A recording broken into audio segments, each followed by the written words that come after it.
ব্যথাবহ বিশেষ দিনটি, যে দিনটিতে প্রয়াত হয়েছিলেন কাদম্বরী দেবী। 1884 সাল 21শে এপ্রিল কাদম্বরী দেবী মারা যান। 19শে এপ্রিল 1884, আজ থেকে 131 বছর আগে উনি আফিম খেয়েছিলেন। দুদিন উনি আচ্ছন্ন অবস্থায় ছিলেন, এখনকার ভাষা হয়তো কোমা বলবে, কিন্তু সেই সময় দেবেন্দ্রনাথ ঠাকুর কি চিকিৎসা করেছিলেন তার কোনো খবর পাওয়া যায় না। সেই চিকিৎসা সমস্ত নথি লুপ্ত হয়ে গেছে, কিন্তু জানা গেছে যে 19শে এপ্রিল উনি আফিম খেয়েছিলেন। রবীন্দ্রনাথের বিয়ে হয় এবং তারপরেই এই ঘটনা ঘটে। কেন কেন কাদম্বরী দেবী আত্মহত্যা করেছিলেন? কেন দেবেন্দ্রনাথ ঠাকুর সব পুড়িয়ে ফেলেছিলেন? কাদম্বরী দেবী কি সত্যি কোনো সুইসাইড নোট লিখেছিলেন? সত্যি কি সেটা পাওয়া গেছিল বিশ্বভারতীর কোথাও খোঁজ করতে করতে? রঞ্জন বন্দ্যোপাধ্যায়ের এই অবিশ্বাস্য বাস্তবের নাগাল পাওয়া উপন্যাসটি সেই সমস্ত কৌতূহলের জবাব দিয়েছে। সেই কৌতূহল কতটা বাস্তব, কতটা কল্পনা, তার মধ্যে আমরা যাচ্ছি না, কিন্তু সেই উপলক্ষে আজকের এই আয়োজন। আজকের আয়োজনের মধ্যে সবচেয়ে যেটা আকর্ষণীয় হয়তো আপনাদের লাগবে, প্রসেনজিৎ আসছেন, উনি বইটি সুবর্ণ জয়ন্তী সংস্করণ উন্মোচন করবেন এবং সেই উপলক্ষে আজকের আমাদের কাদম্বরী দেবীর সুইসাইড নোটের ইংলিশ ভার্সন প্রকাশিত হচ্ছেন। গার্গী রায়চৌধুরী এসে গেছেন, উনি ইংলিশ ভার্সনটি উন্মোচন করবেন, প্রকাশ করবেন। কিন্তু তার আগে আমরা চাইছি আপনাদেরকে একটু এই কাদম্বরী দেবীর উপন্যাসের সামান্য আভাস দিতে, একটি অনুগীতি আলেখ্য, এবং তার মাঝখানে 3টি গান এখানে রয়েছে। ঠাকুরপো, তোমার এই 25 বছরের বউ ঠাকুরুনটি তোমাকে চিরদিনের জন্য ছেড়ে যাচ্ছে। যাবার আগে তোমাকে বলে যাচ্ছি, তুমি তার একমাত্র অবলম্বন ছিলে এই সংসারে, একমাত্র ভালোবাসার পুরুষ। নতুন বৌঠান, সেদিন ছিল জ্যোৎস্না রাত। জোড়াসাঁকোর বাড়ির ছাদে শুধু তুমি আর আমি। আমার সেদিন মন ভালো ছিল না, তোমাকে বলিনি সে কথা। তুমি বলনি, তবু বুঝতে পেরেছিলেন তোমার মনের কষ্ট। তুমি যে আমার দোসর ঠাকুরপো, আমার কানের কাছে মুখ এনে গাঢ় স্বরে বললে, কি হবে ছোটখাটো দুঃখের কথা মনে রেখে? ভুলে যাও, সব ভুলে যাও। ভুলতে বললেই কি ভুলতে পারা যায়?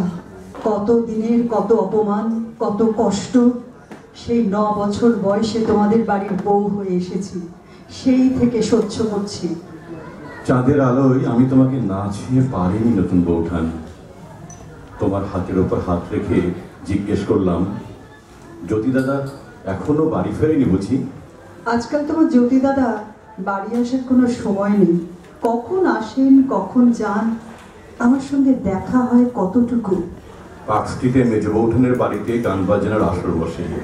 জ্যোতি দাদাই সেই আসরের প্রাণ পুরুষ, তাই হয়তো সেই মজলিস ছেড়ে আসতে পারেন না। শুধু মেজ বৌঠানের বাড়ির মজলিস? থিয়েটার পাড়ার নটিদের সঙ্গেও তোমার জ্যোতি দাদার ভাব ভালোবাসা কম নয় বুঝি? সেখানেও তিনি রাত কাটান। আমি তো তোমার কাছে ঠিকই আসি নতুন বৌঠান, তোমাকে ভুলতে পারিনি। আর কত ভুলবে আমাকে রবি? তুমিও তো তোমার নতুন বউটিকে নিয়েই ব্যস্ত।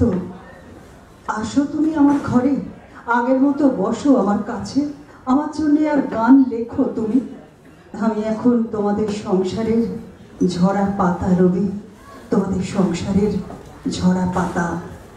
ঝরা নাটক। অলিক বাবু, আমি অলিক আর তুমি হেমাঙ্গিনী। আমি নায়িকা, তুমি নায়ক। হেমাঙ্গিনী থেকে তুমি হয়ে উঠলে আমার হে, জাস্ট হে। আমি সেই নাটকে তোমাকে বললাম, চন্দ্র সূর্যকে সাক্ষী করে মুক্ত কণ্ঠে বলছি, শতবার সহস্রবার লক্ষবার বলছি, তুমি আমার স্বামী, আমি তোমার স্ত্রী। আমি কোনো কথা বলিনি, শুধু তাকালাম তোমার চোখের দিকে। তুমি তোমার চোখ রাখলে আমার দৃষ্টিপথে। ভুলতে পারিনি রবি তোমার সেই আঁখে বাতের আলো। আমার নতুন জন্ম হলো রবি তোমার চোখের আলোয়। আমার নতুন জন্ম হলো রবি তোমার চোখের আলোয়। বধূ তোমার সুইসাইড নোট, আমাকেই লেখা এক দীর্ঘ চিঠি। আমার মৃত্যুর জন্য দায়ী নন আমার শ্বশুর মশাই দেবেন্দ্রনাথ ঠাকুর, যিনি জোর করে তোমার বিয়ে দিয়ে আমার কাছ থেকে রবি তোমাকে কেড়ে নিলেন। তুমি সবাইকে বাঁচিয়ে দিয়ে গেলে, কারো বিরুদ্ধে কোনো নালিশ নেই তোমার। এত ভালোবাসা কোথায় পেলে নতুন বৌঠান? আমার মৃত্যুর জন্য দায়ী নন আমার মেজজা জ্ঞানদা নন্দিনী, যিনি কোনো দিনই আমাকে তোমার নতুন দাদার যোগ্য স্ত্রী ভাবতে পারলেন না। তুমি নতুন দাদাকেও বাঁচিয়ে দিলে নতুন বৌঠান, তার গায়ে এতটুকু আঁচ লাগতে দিলে না। আমার মৃত্যুর জন্য দায়ী নন আমার স্বামী জ্যোতিরিন্দ্রনাথ, যার জব্বার পকেটে আমি পেয়েছি এক বিখ্যাত নটির প্রেমপত্র, পেয়েছি এই নটির সঙ্গে তার সম্পর্কের প্রমাণ। নতুন বৌঠান, তোমার সুইসাইড নোটে আমার প্রতি কি গভীর অভিমান। নতুন বৌঠান, আমি তোমাকে ভালোবাসি, খুব ভালোবাসি। এ প্রেম সারা জীবনে, কোনোদিন তোমাকে ভুলতে পারবো না। আমার লেখায় বারবার ফিরে আসবে তুমি, আমি কোনো দিন ভুলতে পারবো না ওই নয়নের তারা। ঠাকুরপো, আমার মৃত্যুর জন্য দায়ী আমার অমোঘ নির্বোধ নিয়তি। পাপ যাকে বিদ্ধ করে না, পুণ্য যাকে বদলাতে পারে না। আমাকে মনে রেখো, এই কথাটুকু বলার স্পর্ধাও আমার নেই। আমাকে মনে রেখো। শুভ সন্ধ্যা। আমি আপনাদের অনুমতি নিয়ে বসে বলছি, কারণ আমি জানুভ্রষ্ট। এতদিন চরিত্রভ্রষ্ট ছিলাম, এবার জানুভ্রষ্ট হয়েছি। শুধু নত জানু হতে হয় না, তবু আমি কৃতজ্ঞতায় নত জানু। কারণ আজকে এই যে কাদম্বরী দেবীর সাফল্য উদযাপিত হচ্ছে, এর মূলে রয়েছেন তারা হচ্ছেন যারা বইটা পড়েছেন।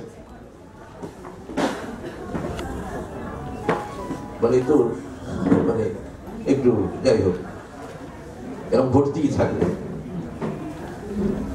যারা বইটা পড়েছেন তাদের কাছে আমি আন্তরিকভাবে কৃতজ্ঞ। এই বইটি যখন প্রথম প্রকাশিত হয় আজ থেকে 2.5 বছর আগে, তখন কিন্তু বইটি তেমন সারা জাগায়নি। আসলে বইটি 2 বছরের মধ্যে 49,000 কপি বিক্রি হয়েছে। 50th এডিশন, 50তম সংস্করণ আজকে বেরোল।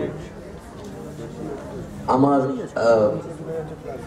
পত্রভারতী তিনি কর্ণধাত্রী দীপ চট্টোপাধ্যায়, আমার বন্ধু এবং আমার প্রকাশক, তিনি আমাকে জানাচ্ছেন যে বাংলা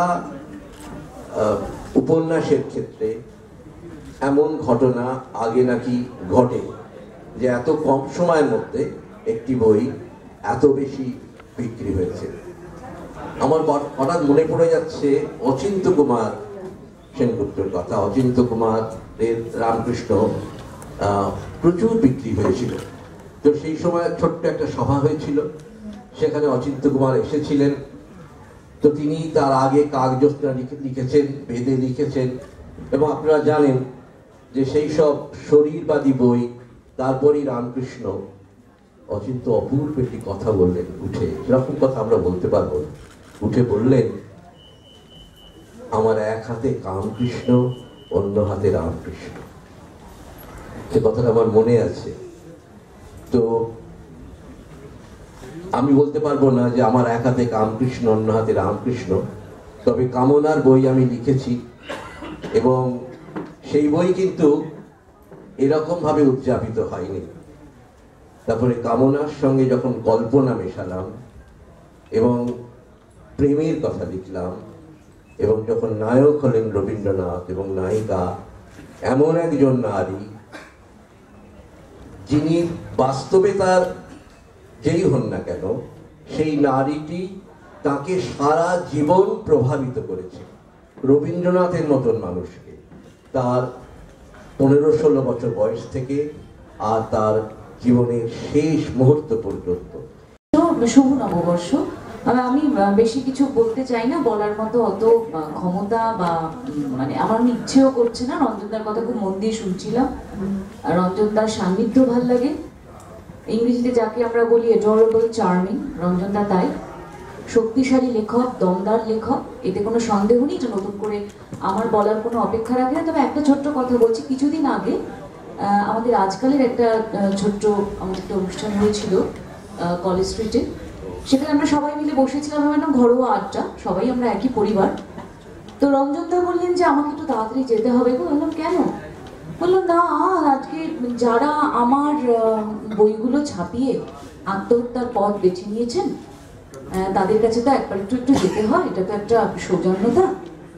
তা আমি মনে মনে বলি সবসময়, সেদিন বলতে পারিনি, আবহাওয়াটা সেরকম ছিল না, আজকে বলি যে এরকম আত্মহত্যা যেন বাংলার ঘরে ঘরে হয়, এরকম রঞ্জনদা যেন ঘরে ঘরে জন্মান। রঞ্জনদা, অনেক ধন্যবাদ আপনাকে, এটা অন্তর থেকে বললাম। এবং রঞ্জনদার সঙ্গে আমার একটা খুব সম্মানজনক দূরত্ব আছে, যার জন্যে এই ভালোবাসাটা থাকবে। রঞ্জনদার কথা অনুযায়ী বলি, ভালো থাকুন সকলে, শুভ নববর্ষ। Tagore's wife, Rabindranath Tagore's sister-in-law, his beloved Notun Bhota. She dies 2 days later on April 21st, which is today. She died this morning. How does she battle with life for those 2 days? Now, it was a secret to us. We didn't know that Kadambari survived for 2 days. It was, I think, first revealed by Prashanto Kumar, and then Prashanto Pal, and then Shunin. ক্ষমা চাইছি, মানে আমার shooting চলছে, মানে এরকম নয় যে আমার শেষ হয়ে গেছে। সবাই দয়া করে বসুন, প্লিজ বসে, প্লিজ সবাই বসুন। আমার শুটিং চলছে এবং আমার তার জন্য একটু দেরি হলো। তাছাড়া কলকাতার ট্রাফিকের কথা তো আপনারা সবাই জানেন। এরপরে আমি আবার ফিরবো শুটিংয়ে, ওরা একটা শিফট করছে। আমার কোথাও মনে হয় যে আমার এখানে বিশেষ কিছু বলার নেই। তবে এটা ঠিক যে রঞ্জনদা, প্রথম কথা রঞ্জনদা সম্পর্কে বলতে গেলে আমার যেটা বলতে হয় যে আমরা জার্নালিস্ট দেখেছি, অনেক লেখক দেখেছি, যেরকম সাহসী মানুষকে দেখা খুব আমার কাছে মনে হয় এটা একটা বিশাল বড় পাওয়া আমাদের জন্য। আর সাহসী মানুষ বলতে যা বোঝায় আমার মনে হয় রঞ্জনদার নাম ভীষণভাবে আসে। এবং তার সঙ্গে 2.5 বছরে কত কপি? 50,000 কপি। তো এটা একটা সত্যি করে আমার মনে হয় বাঙালিদের কাছে পাওয়া। তার মধ্যে অনেক রকম, যে কোনো একটা কাজে করতে গেলে আমার মনে হয় অনেক রকম তার ভালো দিক মন্দ দিক সবটাই থাকে, কিন্তু আমরা শুধুমাত্র মন্দ দিক নিয়ে কথা বলি, ভালো দিকটা নিয়ে কথা বলি না। এবং আমার কোথাও মনে হয় আজকে প্রমাণ করে দিয়েছে যে এই যে এত কপি বিক্রি হয়েছে, তার মানে লেখাটার মধ্যে ভালো দিকটাই বেশি, নাহলে এত মানুষ পড়বেন কেন? সমালোচনা করা খুব সোজা, সমালোচনা করতে আমরা ভালোবাসি, কিন্তু তার পজিটিভ দিকটাও আমাদের ভাবা দরকার। এরকম একটা সাহস নিয়ে লিখে এত মানুষের কাছে বইটা পৌঁছে দিয়েছে। এবং আমার মনে আছে যে বম্বেতে আমি একবার গিয়েছিলাম, একজন নন বেঙ্গলি মানুষ, নন বেঙ্গলি একজন প্রযোজক, ওরা তো আমাকে বললেন যে এই ছবিটা, এটাকে নিয়ে ছবি করা যায়। হ্যাঁ, নন বেঙ্গলি, তিনি বাঙালি নন।